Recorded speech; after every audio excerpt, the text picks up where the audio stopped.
Аз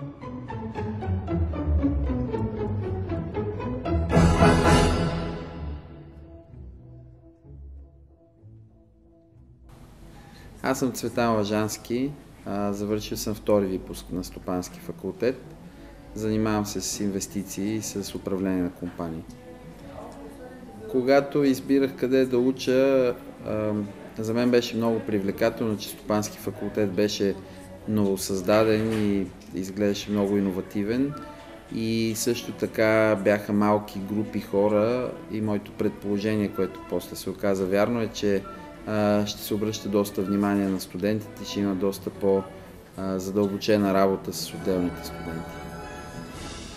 По това време много силно ни открояваше това, че имахме много практични курсове с водещи хора от бизнеса в различни сфери, в финанси, в право, в счетоводство дори.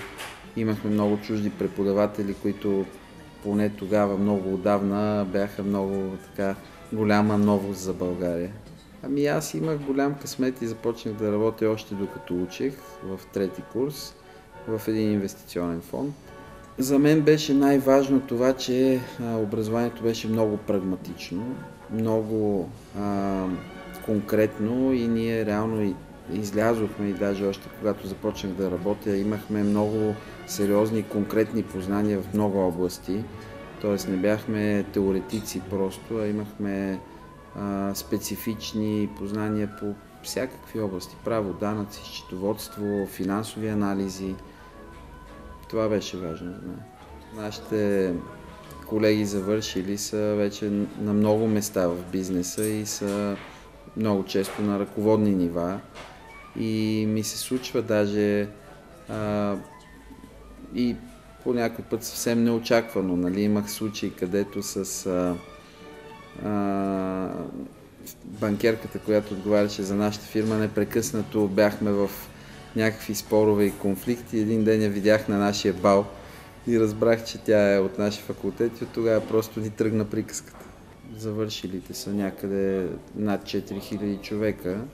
Ние в Сдружението на завършилите активно следим около 1000 човека, които си подават контактите, знаем къде са, какво правят. И на нашите събития се събират до 200 човека. И това са хора, които са много активни в бизнес света. Те управляват цели фирми, организации, банки и реално сме една общност. Познаваме се добре, работим добре. Книгата на завършилите се роди, когато един от нашите колеги се върна от много престижен западен университет и там беше видял подобна инициатива. При тях книжката беше с около 30 000 човека от цял свят, при нас с 1000 човека от България. Но това е един много добър начин да следим активно къде са нашите хора, какво работят, на какви позиции са. Тя се осъвременява всяка година. Всяка година има и кампания за набиране на нови данни и осъвременяване. И реално за много хора това е един начин да следят кой къде е, какво прави, а също за някои организации пък е и начин за правене на бизнес.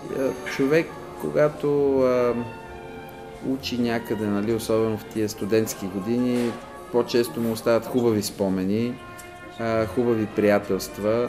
За мен лично това е продължаващата връзка с факултета е един начин да запазят живо това чувство. То е едно романтично чувство. Едни големи деца. Ние вече се виждаме, аз съм завършил преди много години, но се виждаме и те си същите големи деца, просто от по-различен ъгъл ги виждаш. Това е за мене.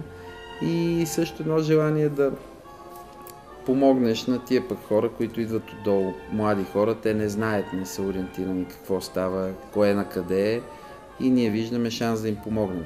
За мен студентските години са уникална възможност човек да научи повече за себе си.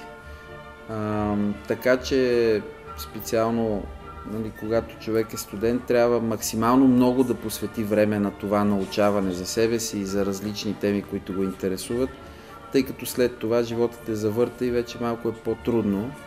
моя съвет е да не си губят времето. Студентите да не се моткат безцелно, да дадат максималното от себе си и да се възползват от тия безгрижни години.